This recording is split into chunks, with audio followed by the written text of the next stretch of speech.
Next up in James's book is a subsection titled The Three Eyes, which are essentially a way for you to improve your well-being through your lucid dreaming practice.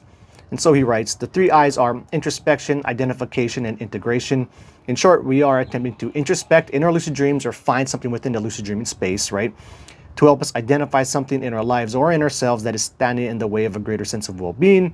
Once we have made the identification, it then becomes our responsibility to integrate what we have learned into our daily lives. And something interesting here is he talks more about like using certain objects you find within your dream space or even events, more so than, you know, finding some really awesome dream character who can just point blank tell you something that will, you know, make this big revelation in your life. But when it comes to finding objects, you know, or even events, he has some tips here. It can be broken down to something which catches your attention, sticks out in a familiar or otherwise interesting or thought-provoking way, or directly reminds you of a person, a certain time in your life and experience, or anything else in your life. And then once you have done that, then you're ready for the introspection part. And so you can do that by posing questions like this, like say if you are using an object, like posing these types of questions directly to the object, to the dream in general, or to some dream character that stands out for one reason or another. You could try doing it to any random dream character you happen to see standing on the side of the road. But chances are when you interact with those types of dream characters, you don't really get any meaningful response or any response out of them at all. So typically, like say you find an object in a shop or something, you know, then you could take that object to the shop owner or the person or the dream character running the shop and try and pose these types of questions to that dream character. Questions like, whose is this? Why is this here? Where did this come from? And what does this mean? And then he has an example of, you know, a potential answer you might get back. So maybe the dream character tells you, oh, that's for you. Don't you remember all the fun you used to have doing that?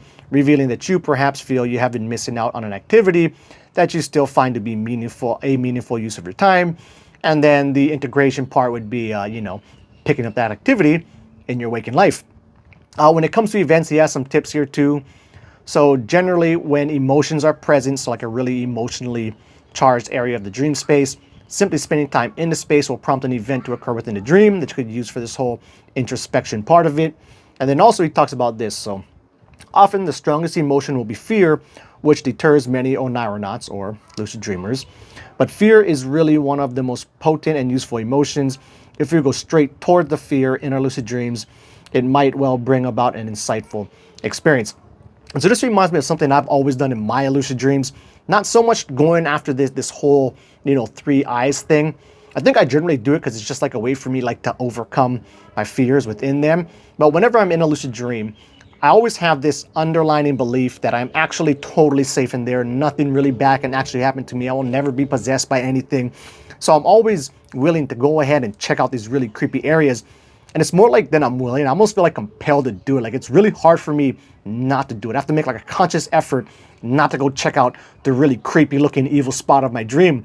Like I feel like I just gotta go there all the time. And also, I think because I have a fail-safe way of waking myself up out of any lucid dream that has never failed me ever, close my eyes really hard, shake my head back and forth, you know, I'm always willing to go there and check it out. And if it gets too crazy and I can't just leave or something like that, I'll just wake myself up. But anyway, I thought that was a cool thing. Nothing I've really tried in my own personal lucid dreams yet, but it sounds like a fun one to give a shot and see how it works. So anyway, that'll wrap it up. Until the next video, keep the lucid dreaming practice legit.